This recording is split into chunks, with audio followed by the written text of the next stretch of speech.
আমার মেয়ের এই প্রথম জন্মদিন, এই জন্য আমি বিকালবেলা চলে গেলাম সজ্জা কেক আনতে। দিয়ে দোকানে আসে কেক বাছতে লাগলাম কোন কেকটা ভালো হবে আমার মেয়ের জন্য। দিয়ে এই কেকটা আমি বেছে নিলাম, কেন এই কেকটা খুব ভালো লাগছিল আমার মেয়ের জন্য। দিয়ে এই কেকটা দেখে স্প্রে ফিস্প্রে ওই ফটকা ফটকাগুলো দেখতে লাগলাম আরো দরকার। সব মালপত্র কিনতে গেলতে আমাদের তো 6টা বেজে গেলো, বাড়ি গিয়ে গেলো সাজাতে হবে। তো বাড়ি যে জলদি জলদি সাজিয়ে দিলাম ওগুলো দিয়ে জন্মদিনটা পালন করার জন্য একবার দেখে নিলাম সব ঠিকঠাক আছে কিনা। দিয়ে আমি টুল ফুলগুলো গুছাতে লাগলাম, আর আমার পাখে বাচ্চাগুলো তো জ্বালাচ্ছে টুল টুল দিয়ে গুছাতে গুছাতে, যা তোমাদেরকে আমি বুঝাতে পারবো না। ফাইনালি আমি না জন্মদিনটা পালন করে নিলাম, আর আমার মেয়ে ওতে চিল্লানো দেখে অত কাঁদছে যে ভাবতে পারা যায় না রে।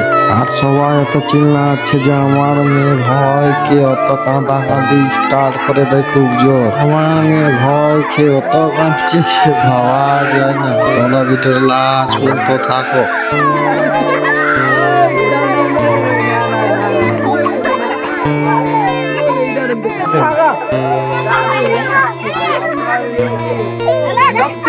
Sukses!